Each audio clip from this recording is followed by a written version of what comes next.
5 is quorum. Good morning. It is 11:01, and I'm going to call to order the meeting of the Electric Utility Board, and I'm going to call the roll. Oh, it's right here. Excuse me. Let me get all my folders together. Mr. Davis, absent. Mr. Schultz. Here. Mr. Odom. Ms. Gambles. Here. Mr. Fields. Here. Mr. Wilson. Mr. Harville. Here. Dr. Ramirez. Here. There is a quorum, so we can begin our meeting. Is there anyone that's going to speak to us? Nobody came to Matt. They just don't like us, do they? Which is good. Or maybe it's just you, Matt. If there's no public comment, we will hold an executive session where we're going to recess into executive session in accordance with VTCA Government Code 551-.086 on competitive matters of LP&L, and secondly, VTCA Government Code 551.071, seeking advice of and consultation with LPL attorneys on a matter in which the duty of the attorney to the governmental body under the Texas Disciplinary Rules of Professional Conduct of the State of Bar of Texas clearly conflicts with the Chapter 551 of the Government Code, and seeking advice of its attorneys about pending or contemplated litigation or settlement offers. And just to note, Mr. Odom may be coming in late, and if he does, I'll have him attend when we come to open session. Okay, let's go into executive session. Right, is it second floor? We're going up, moving on up.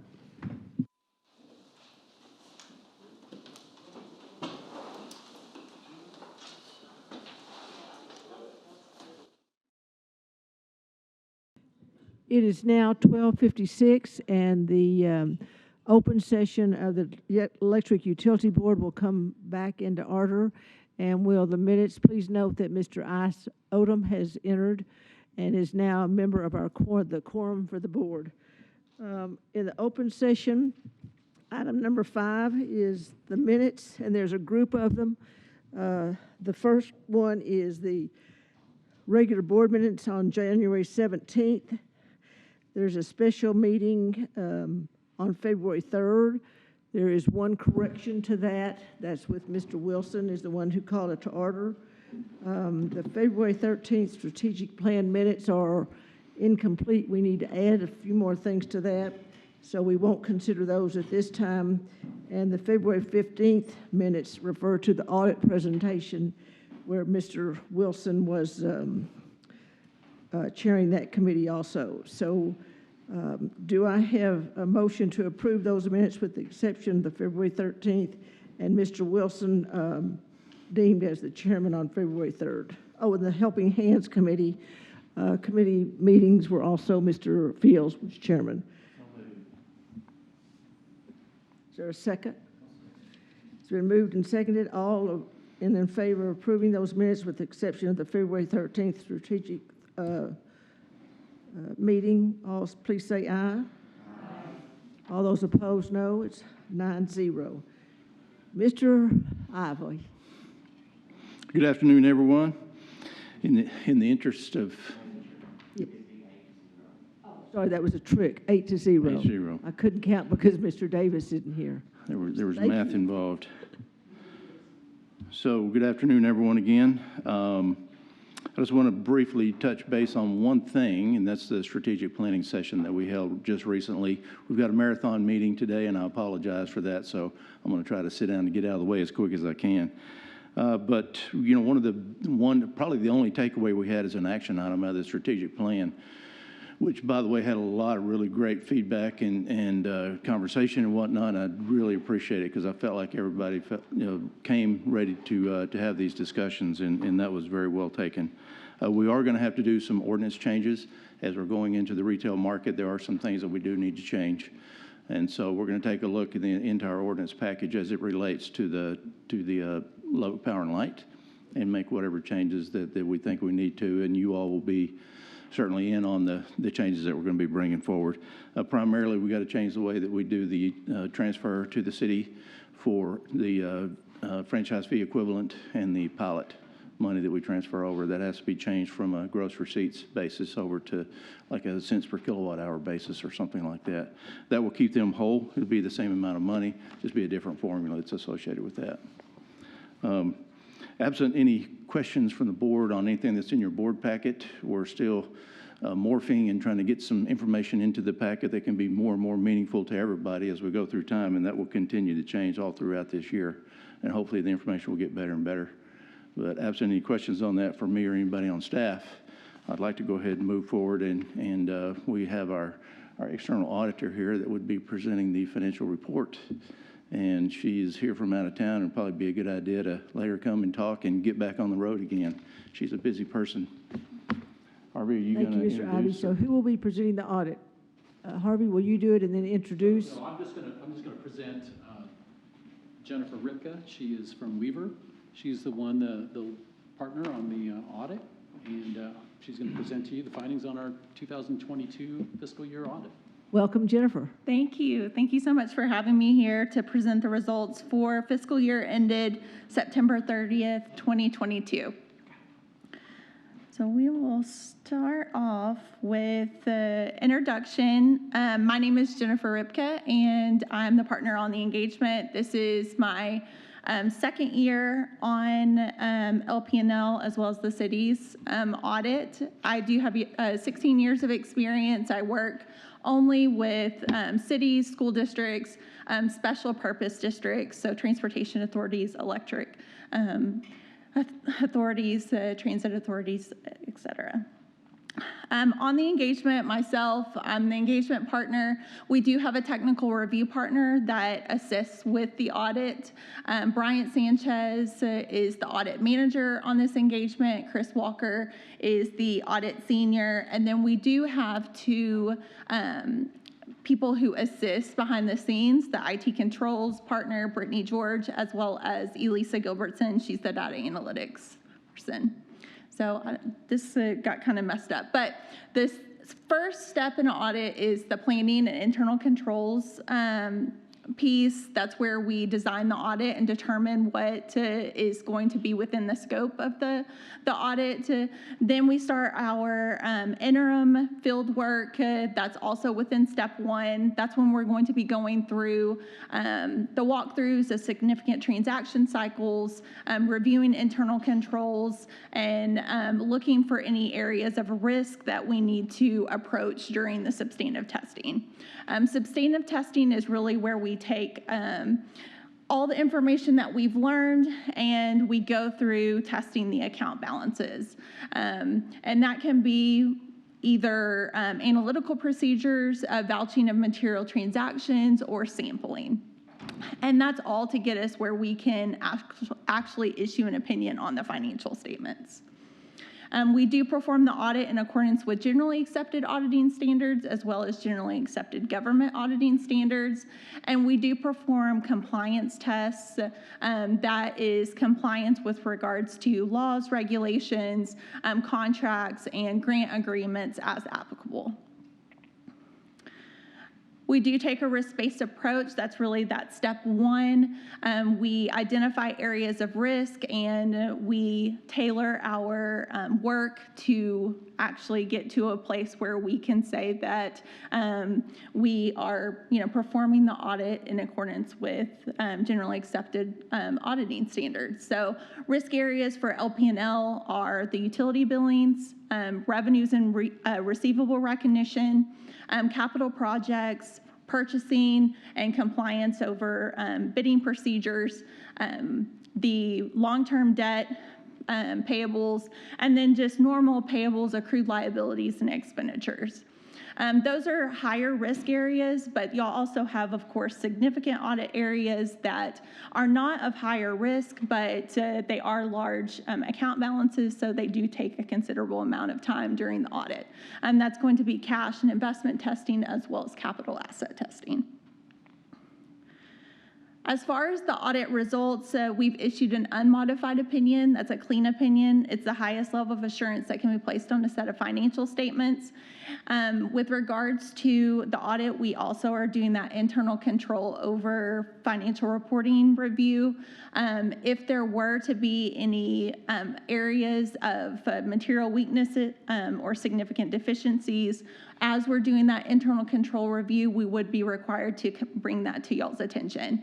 You all had no material weaknesses or significant deficiencies during the review of the compliance of all those laws, regulations, et cetera. We noted no non-compliance either. As far as required communications, there is a required communications letter that we issue with regards to this audit. It goes through all of the required communications to you all. I've broken it down here. As far as the auditor's responsibility, we're required to perform the audit in accordance with generally accepted auditing standards and issue an opinion on the financial statements. We're also required to perform this audit in accordance with government auditing standards, and that's really going back to that internal control review. If you all were not under government auditing standards, we would not be required to do that internal control review. As far as unusual transactions, all of your significant accounting policies are in note 1 of the financial statements. We did have a new implementation this year of GASB 87, that's the lease standards, and there are no disclosures with regards to that in the financial statements. We noted no transactions that were entered into by LP&L that lack authoritative guidance. If there were some, we would be required to let you all know that. There was no fraud or illegal acts that were noted, no material weaknesses. Again, we do perform limited procedures with regards to, there's the MD&A within here. That's really, for the most part, going to be unaudited other than us tying the information back and forth, but we're not actually auditing the information with regards to that management's discussion and analysis. That's really just more of information for the reader. As far as management's judgments and accounting estimates, we're required to review those estimates. For you all, that's going to be the useful lives of capital assets as well as the allowance for uncollectible accounts. We look at the key factors that are utilized. We are trying to ensure that there's no management bias with regards to those estimates. During our review, we noted that they were reasonable in relation to the financial statements as a whole. We had no difficulties during the course of the audit. Management is required to sign a management representation letter. Within that letter, it notes that there was no information that was withheld from us. Everything that we requested, we were provided. There's no fraud or litigation that's been withheld. We're not aware of any management consultations with other accountants to get a second opinion, and then there's no independence issues that were noted. We had no audit adjustments this year, so when you're looking at an audit, you're really looking for a few things: a unmodified opinion, no material weaknesses, no significant deficiencies, as well as no audit adjustments. So that really brings you to what would be considered an A+ audit. And then there's no other material written communications between my firm and LP&L. I did want to point out some additional analysis that we do for LP&L. The utility billing, again, is of higher risk, and so we do select a sample of utility bills and recalculate the charges based on consumption and fees. If there were anything that were to come of that where they weren't calculated properly, or if there was an issue that we found, we would be required to let you all know that. During our procedures, we deemed that the charges were appropriate as of year end. We also compared utility billings by customer for the past 2 years, looking for significant changes in billings for both new and existing customers and significant adjustments to customer account balances. This piece, I want to point out, I'm going to have, I tried to send this earlier but it was getting kicked back. That should say that our procedures did not yield any instances. This is from last year. So last year we did have some instances where the billings by customers had some significant errors that were then corrected later. This year we did not find that. We did review material journal entries to the utility billing revenues and material non-cash entries to the utility billing receivables. All entries examined were properly supported and were appropriate. With regards to financial reporting, we're looking at journal entries that appear to be unusual. Again, unusual can be different for every single auditor. That's based off of our judgment, but we've listed some of the things that would be considered to be unusual here. Unusual vendors, i.e. payments to employees, related parties, so payments to any of you all, large debits in a normal credit balance account or vice versa, significant year-end adjustments to cash outside of the bank reconciliation process. Any of those would be considered to be unusual. We would pull those out to review. We did not identify any during the course of this audit that appeared to be unusual or irregular. With that, I do want to say thank you to, I know Casey gets the majority of our audit adjustment, or not audit, our audit inquiries during the year. And we really do appreciate, everything that she does. I know that she's able to give some of that out to all the people that work for LP&L. And so overall, we do appreciate everyone's willingness to provide us information. This is a really good audit to be on. We appreciate everyone's help during the course of the audit, but I did want to thank Casey because I know that it is outside of her day-to-day, job duties to actually provide all this information to us. So thank you to her, and I'll open it up to you all for any questions that you have. Does anyone have any questions of Jennifer? This was presented, I think, Mr. Wilson at the Finance Committee, and several of the board members came to that meeting. So we thank you, and Casey, I'm going to get it right with a K. Thank you for your exemplary job and what you normally do, and then going above and beyond. So thank you, Harvey. You're a lucky man to have her. Okay, thank you. We'll need a resolution to accept the LP&L financial report for our fiscal year ended September 30th, 2022. Do I hear a motion? Mr. Wilson? Second. Mr. Odom, second. Any discussion? All those in favor, please say aye. Aye. All those opposed, no. 8-0. Got the number right this time. Number 8, who's going to... Is that you, Harvey, who's going to be doing? Thank you, Jennifer. Safe travels. Casey's going to go ahead and present the financials, but I wanted to kind of point out something that's really important about that audit.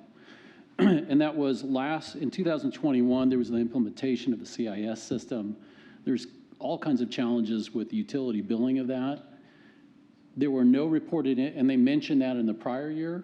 This year, there were none. So for the customer service staff, for Jamie, for Michelle, they've done a fantastic job, which is why when you hear nothing and there's no problem, that's a fantastic job. So they did an amazing job with that. And then on the financial side,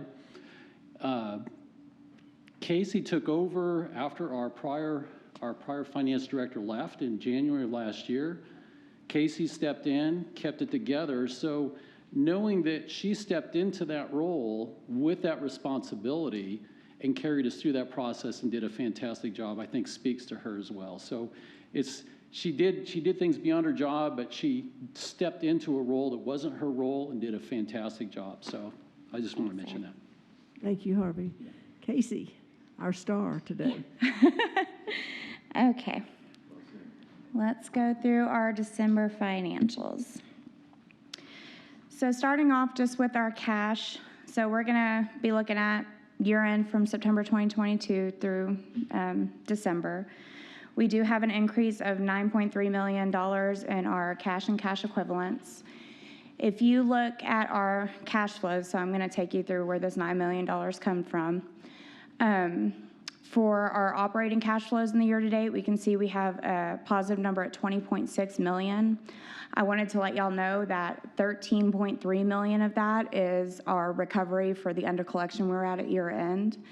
So if you see that variance on the balance sheet for the deferred expenses, the 13.3 million, that's what makes up most of the balance of our 20 million in cash flows.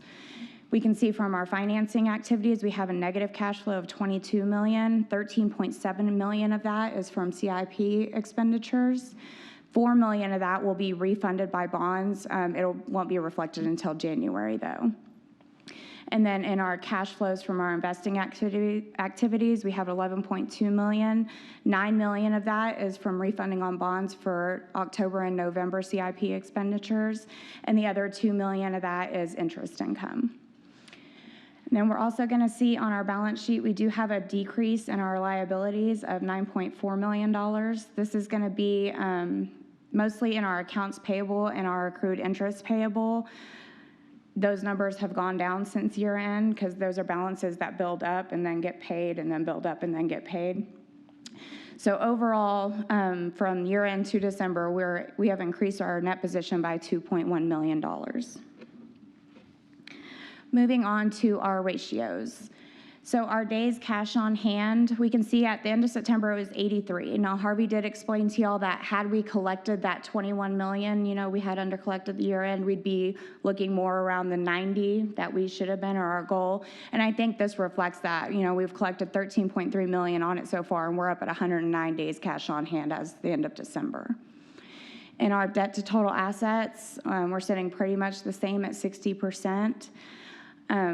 We did issue debt at the end of the year. We're going to issue more this year, so we might expect to see that number go up a little bit, and then it should start to go down at the years to follow as we pay off our debt obligations. And then last, we have our current ratio, and it has gone up from 1.83 to 2.01. We're still not quite where we want to be. You can see the benchmark there is 2.84, but we can also in the years to come expect that number to go up as we pay off our debt obligations as well. Do y'all have any questions on the ratios or what they mean? Anybody need a refresher on what those tell us before I move on? Okay, we'll move on to the income statement. Okay, so if you look at our graph, you can see, I'm sorry, let me tell you this. We should be about 25% of our budget as of December. If you look at our graph, you can see that our purchase power, departmental expenses, and charges for services are all a little under that, all around 20%.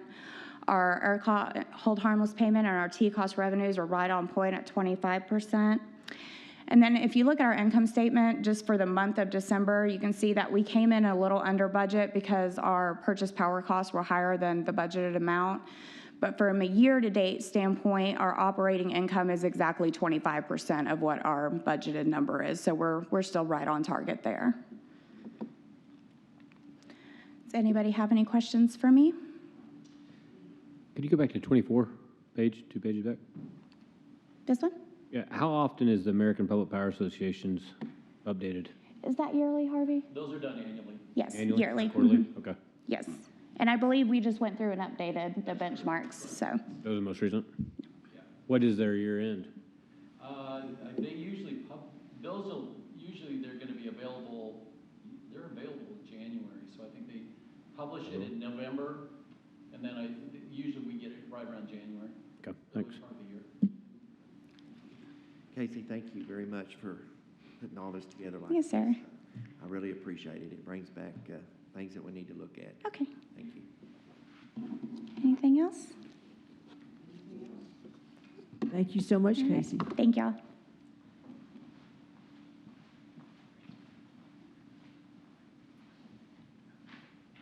Number 9, discussion of the regular meetings of the Finance Review Committee of the EUB. Mr. Wilson, do you have any comments about your committee meetings? No, I just appreciate everyone that today. I thought it was informative. I know it was for me. I had some questions, asked specific things, and I was very helpful. It helped me begin to understand the financials better than I did.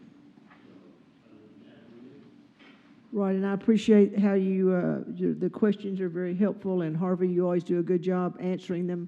So thank you. And again, Finance Committee, any board member is certainly welcome to join us. It's a good education in itself. Thank you, Mr. Wilson. Number 10, the changes to the purchasing procedures. If you'll remember, we referred this last month to the Finance Committee. They went over them, so Felix has done this routine again to finance, and so now the full board will hear that. Yes. A couple of things that we're looking at making changes to our purchasing policies. One would be to allow for electronic bidding in our policies. We're behind in the game on that part, so we're trying to catch up with the city and everyone else, and this would help us ensure we get bids timely. The next thing that we're also looking at is adding a supplier agreement for our electrical equipment. We're trying to get items in faster and quicker, instead of the long lead time items. We're trying to cut that time down, so we've added that to the policy also. This would help reduce our timeline in our bid process, and we would also be providing monthly reports to the board to make sure everyone is up to date on what we're spending. And open to any questions. Any questions of Felix? Felix, just so I know, on 10.2, those supplier agreements pertain to certain equipment that is related to transmission, distribution, and metering functions. And then metering, that's a sole source, isn't it, for us? Yes, ma'am. It is And ITRON meters that we do. Yes, ma'am. Okay. But I'm always trying to push them to open it up more because Right. they go to a distributor right now. So, and the supplier agreements will be coming back to us. This is simply the changes to our purchasing policy. Correct. Yes, I will be going through, the next steps after this will be an RFP process to actually get those supply agreements in place. Right, so the board understands this motion is about changing the policies. The supplier agreements will come back. And I think also in these changes, any time that is done, Joel will report that to the board when we use those. So we'll get the purchasing policies in place, and then the board will see the supplier agreements. Yes, you'll see what is actually being purchased on those. Yes, ma'am. Do I hear a motion to approve? Mr. Wilson makes the motion. Is there a second? Second. A second for Mr. Schultz. All those in favor, please say aye. Aye. All those opposed, no. Motion carries. And also, we did change that from the 7.5 million to what was in the budget. I think, Solomon, you made that Yes. one brief change. So that's incorporated in this. So thank you, Felix. We Thank y'all so appreciate much. it. Oh, no, Took us a appreciate it. while, but got her done. Oh, no, I appreciate y'all. That was a fun meeting.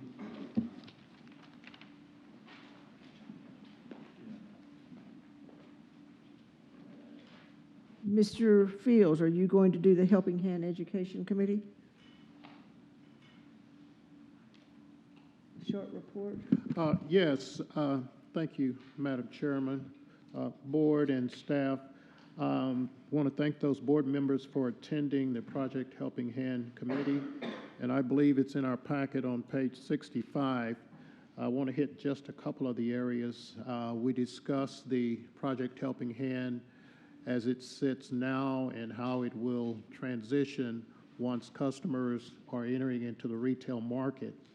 That's on page 65, as well as our concern was how we would educate our customers in entering the customer choice market. And there were a number of options presented. Some of those are listed also in our packet.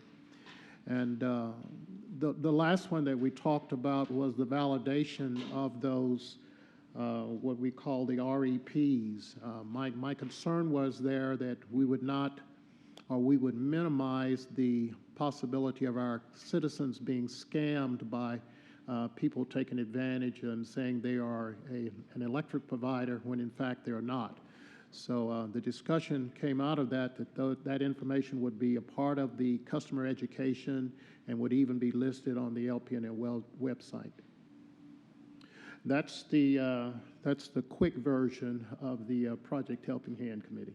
Thank you, Mr. Fields. Does anyone on the board have any questions of Mr. Fields? And thank you for chairing this, turning it into our Helping Hands education, because it's going to be critical this year. So thank you, Mr. Fields. Number 12 on your agenda. Do we need a motion to accept that report? So moved. Is there a second? Madam Chair. No, we don't need a motion to accept the report? We don't need anything? Oh, okay. Good. That was another trick. I'm full of them today. Okay, number 12, Harvey gave reference to, from our strategic planning committee, there are some ordinances that we're going to need to look at, and so I'm going to ask for permission to create an ad hoc committee that can kind of do the down and dirty work on this, and also some of our policy boards and procedures. There will be some we can make immediately, quickly, that like chairman, it'll have chair. And then eventually, when we have the new rates and we become a TDU, so that may be a Texas two-step. So I would entertain a motion to create this ad hoc committee, and the members of it will be Mr. Davis, Mr. Schultz, Mr. Wilson, and Ms. Stafford. Do I hear a motion for that ad hoc committee to be formed and review the ordinances and policy and procedures? Moved by Dr. Ramirez, second by Mr. Fields. Any discussion? All those in favor, please say aye. All those opposed, no. Motion carries 8-0. Our transition to retail, number 13. Joe, is that you? Okay.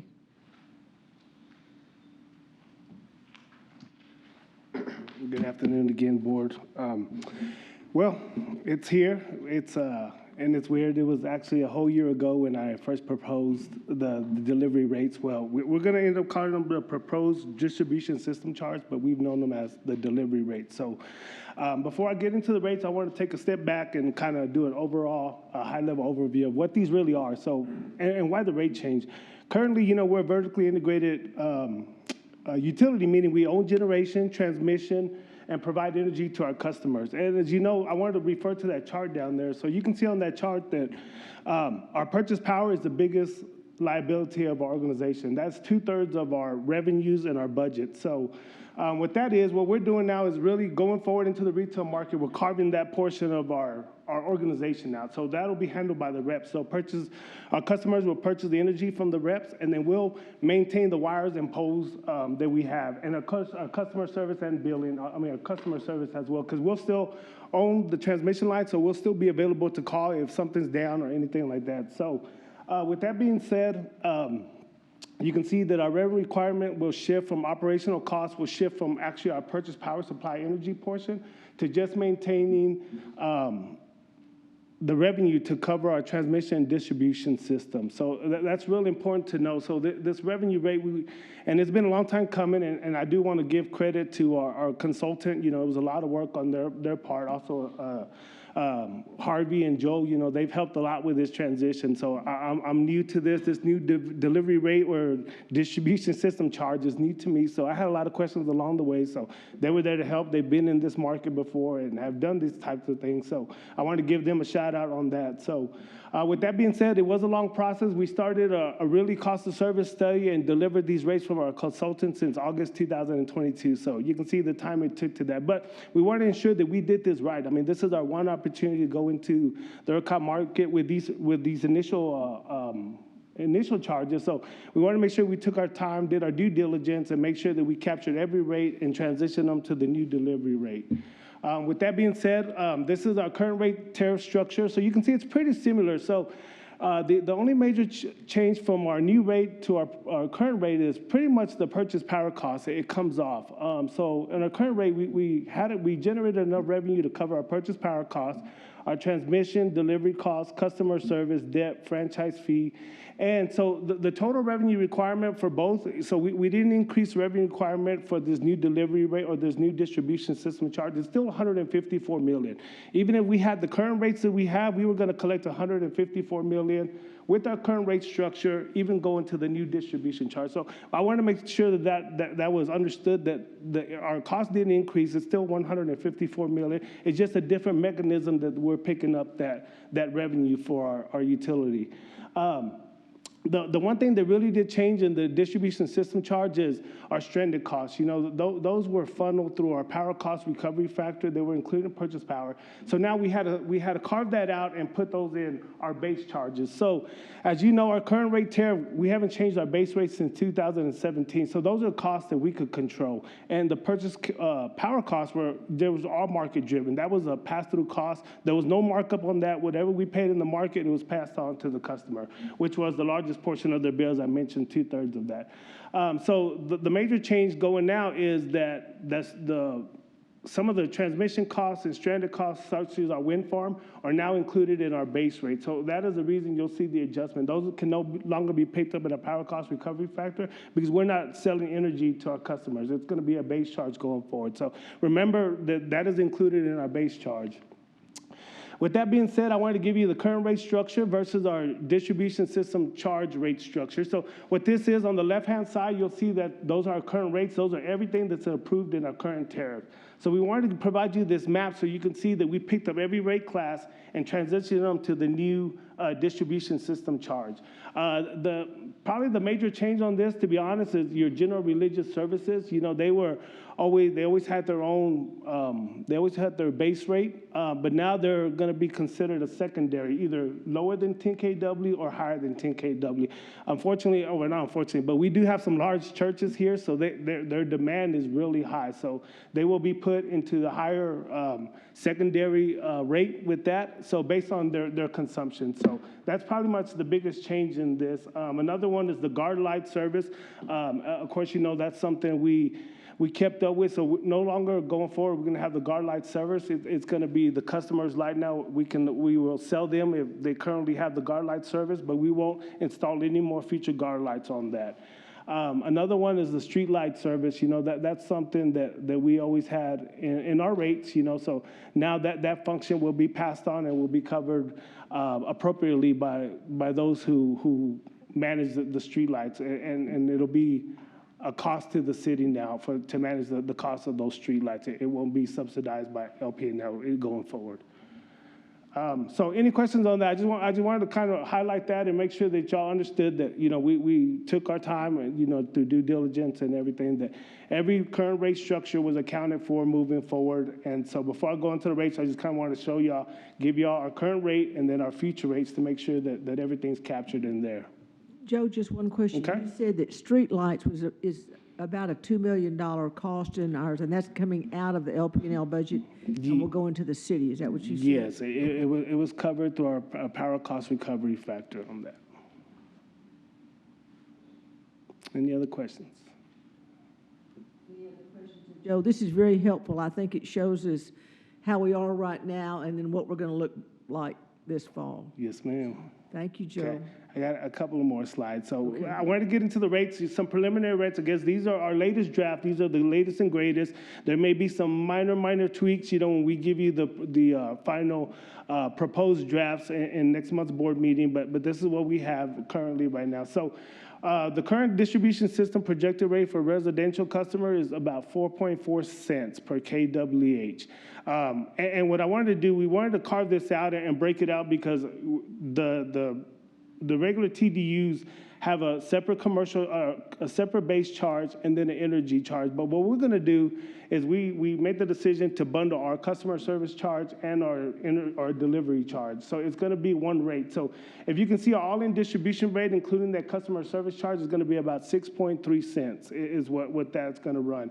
But if you just pull out to compare apples to apples, ours to the delivery charge of TDUs, you can see that we're about 4.4 cents, and Encore is about 4.4 cents. AEP Texas North about 4.69, CenterPoint and 4.9, and so on. So we wanted to give you a comparison of kind of apples to apples. You know, everybody has their own way of kind of getting these delivery charges. So we also have a transition charge, which is about 0.72 cents, and what that covers is our stranded costs. So the reason we separated that transition charge is because as those stranded charges come off, you can eliminate that line item or reduce it instead of having to do a whole cost of service study to to get you a whole new delivery rate. So that's the reason we kind of separated that transition charge. And the FFE, the franchise fee equivalent charge, is also separated out, and that'll be about 0.53 cents per kWh. What this is, you know, as we transition to this, we made a promise to the city that we would give them the average of what we've transferred over the past 5 years, and that's about $15 million. So this number right here, based on our load history, about 5.3 cents will get the city the equivalent of $15 million, which we will still transfer to the city.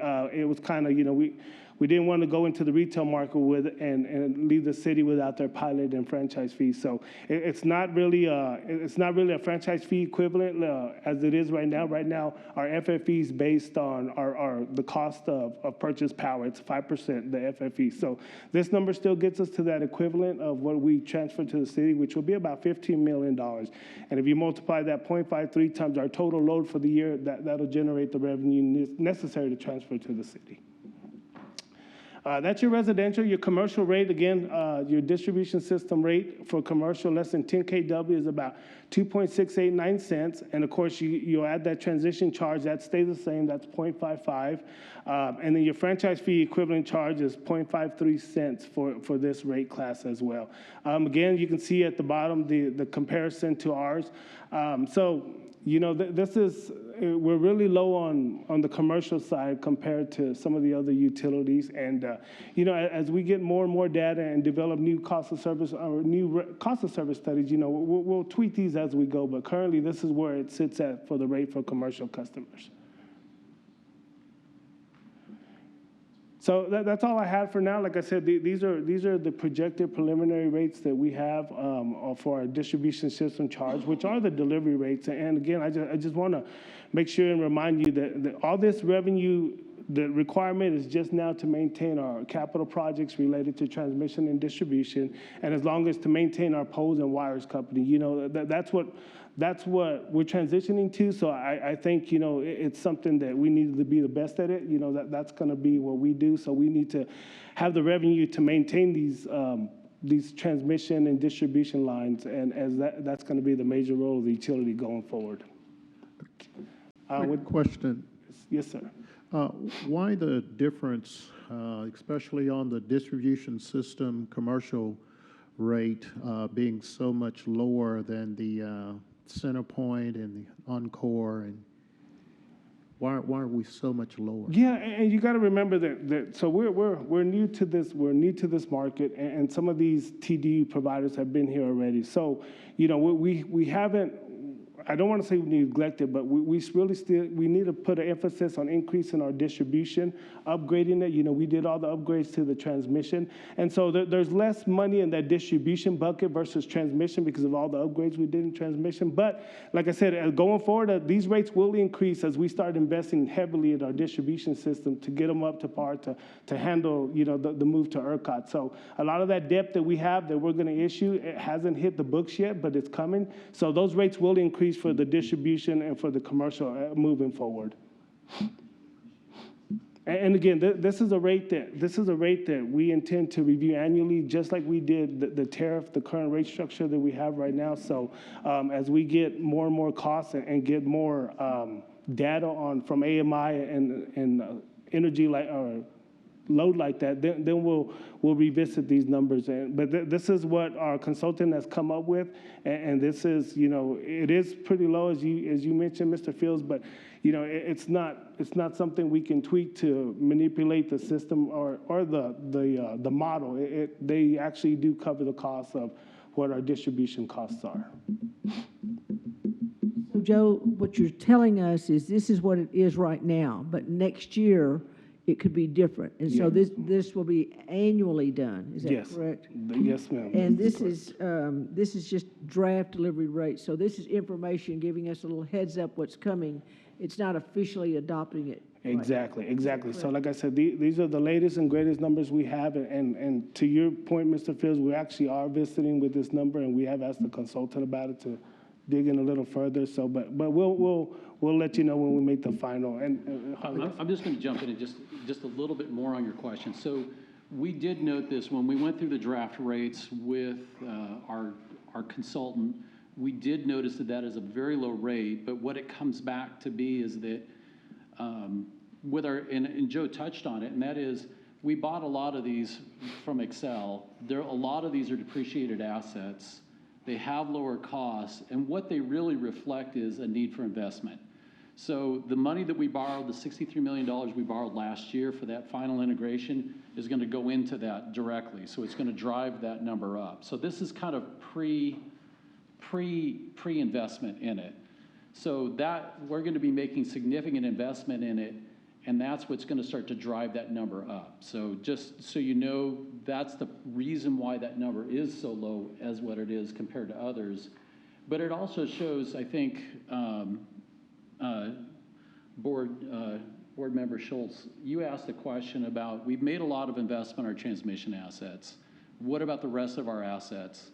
And I think this is the area, whenever you see a number that's that low, it usually is a red flag that that's where you need to start investing, and that's where our investment is going, is into that area.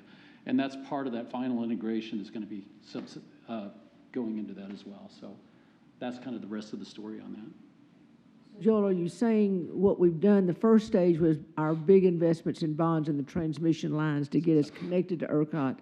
The next piece is the distribution lines that we're investing in. That's exactly right. That's exactly right. So this number will go up. It's not going to stay that low. We'll catch up with at least Center Point and maybe start heading towards Encore by the time we're done. Okay, I'll step away. Go ahead. Thank you. Any other questions of Joe Gonzalo? Yeah, I guess my concern would be going forward, many of our small businesses, well, how's this, if we start changing the rate on them, what the impact will be on a monthly basis? Yeah, and for small businesses, small commercial, they're going to benefit right now from that low rate. So they are going to get the benefit of it. I do want to say, I think the biggest change from what our current tariff has to going forward is that customers now that use a demand will pay for their full demand charges. We used to subsidize some of those, and we kind of layered them in, so we didn't hit them all with the high demand charge. But, we're no longer providing the energy for them, so they will have to pay their full demand requirements going forward. So I think that's the biggest thing. But as far as, the entry into the market, small commercial is really going to benefit from this rate. And like I said, as we invest in our distribution infrastructure, that rate goes up, and like I said, the way the model works, we didn't want to make any assumptions on what we're doing. You got to go with what you got to defend it. So you got to go with the current depth and the current cost that you have in those buckets. And that's what made the distribution charge or the commercial charge so low on that. Thank you. So maybe done, why annually? Or can it be done more frequently? Is something dictated that it can only be adjusted annually? No, there's not. I think that's our intention. But yes, we can update these rates at any time. I want to say, I'm not sure if we can do once or twice a year, but I think it's up to the jurisdiction of the board and the council whenever they want to change the rates. We see something pop up that, and that's why I said we wanted to make sure we took our time with these initial rates and thought through them and that they made sense. And, we didn't want to go into our first rates having to make an amendment 2 months later. So this produces enough revenue requirement for what we currently need. But if an issue arises, then the board and the jurisdiction the board and the council have the jurisdiction to change these rates at any time, or these rates at any time. Or creates too much revenue? What's that? Or too much Creates revenue? too much revenue. You can go higher, too low, but again, the rates typically for a tariff basis, when you're just talking about your transmission distribution, are relatively stable through the year. So you're not having the gas price fluctuation that you need to respond to for your PCRF rate that can move around. You need to do it at least twice, if not more often. With your base rates like this, they're relatively stable. So typically, it's only once a year. That's pretty standard industry practice, is that they're just once a year. If there was ever any case, of course, that could be brought before the board for any consideration, but typically that's not the case. Thanks.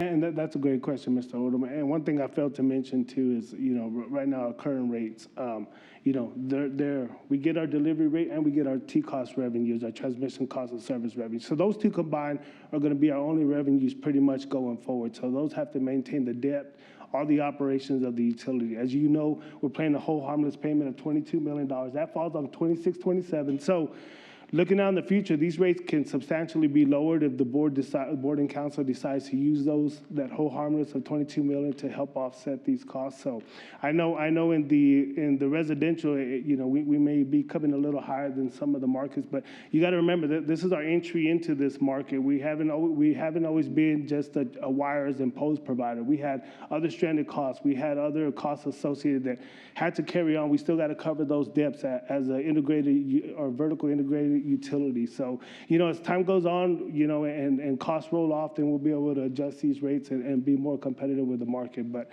unfortunately, you have your stranded costs and you have other debt associated that you got to pass on through that was recovered through the power cost recovery factor, and now it's covered through our base rate. So, it's just a patient, be patient with the rates right now. And as we get to know more about this and debt falls off, then we can really adjust these rates accordingly and be more competitive in the market.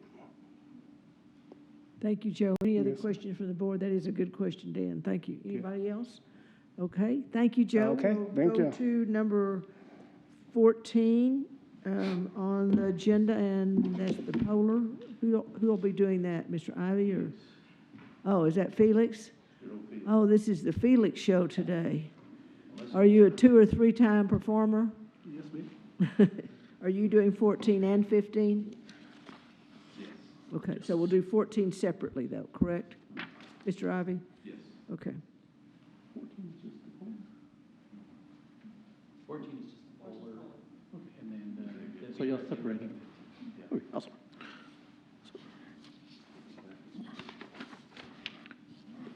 So 14, we are recommending to the board to recommend to the city council a provider of last resort, which after a RFP that we went out in October, we had, the committee is recommending Reliant Energy. Before I open up to questions, we started the RFP process on this for the provider of last resort to include also the voluntary retail electric providers and the default retail electric providers. And committee that we selected for this, I can just tell you, was top notch. And before we open up to questions, I just want to give them recommendations. Harvey Hall, CFO, Ashley Bush, our IT manager, our deputy city manager, Bill Howerton, and also our former chair, Greg Taylor, was also part of this committee. So it was a unique committee that we had, and man, it was just awesome to watch them work. So, but we did receive for just the provider of last resort, we only received 4 responses, and then after review, Reliant has been selected as the finalist. Okay, so there were 4 responding, and Reliant was the choice of the committee. Yes, ma'am. So are you asking for a resolution to approve that? Yes, ma'am, to recommend to the city council. Okay, is there a motion to that effect? Yeah, go ahead. Mr. Odom is the motion, Mr. Schultz is the second, to recommend to the full board that the provider of last resort be Reliant Energy Retail Services, LLC. All those in favor, please say aye. Aye. All those opposed, no. Please note as 7-0, Mr. Fields has left the building. Number 15. Here, I want to question a couple of those real quick. On that, there was 4 or whatever, but Greg, and at one point, back when he was past chairman, thought there was some value to the Polar and everything. Did that all get snuffed out or squashed out, or? That was the thing we struggled for 2 years going into this, was you always thought there was value to that, and I don't know if there was or not, or if there was ever any answer to that, or I know it was always his question. So that was pre-me, but I did watch some of the board meetings before I came here, and I got a pretty good feel for, I think, of what his concerns were. The provider of last resort is there for any REP that might go into default and can't serve their customers anymore. So they are entitled to charge a much higher rate. Like if rates are in the 15-cent category now, they would be charging 28, 30 cents or something like that. But they do that so that because they can't really plan for how many customers they're going to be taking. So you get shifted to a Polar, and then you get off that as fast as you possibly can by finding another rep. The market, what we've learned since we had conversations about that, the market has actually come up with ways to cure that. So that's what the VREP and the DREP is all about. So the voluntary reps do exactly the same thing as the Polar, except they can say, we can only take 1,000 customers. But because they're only going to take 1,000, they can keep their rates competitive, and somebody could shift to a VREP and not have to worry about it. So if we had a mass migration for a default situation, the first people that would show up in line would be your voluntary reps, and then the poller would probably take whoever's left over at that point, if there is anybody. Okay? But I think that does address the concern that Mr. Taylor had. Number 15, this is your default retail and voluntary retail. Yes, ma'am, and we are also recommending the board that recommends to the city council the three selections that we made, which would be Reliant Energy, TXU Energy, and Octopus Energy. Same process went for these also. For the VREP, we only received 3 responses for, and for the DREP, which was more popular, we received 11 responses for. And so the committee hit them all hard. We interviewed these top 4 that we're showing right now, except for the VREP, and then we made our selection based on that. Questions of Felix on these? I'll entertain a resolution then to refer this to the city. Is that correct? They'll make the final designation. Is there anyone to make that motion for these 3? Dr. Ramirez and Mr. Wilson is the second. All those in favor, please say aye. Aye. All those opposed, no. No. But 7-0. We now come to the consent part. Thank you.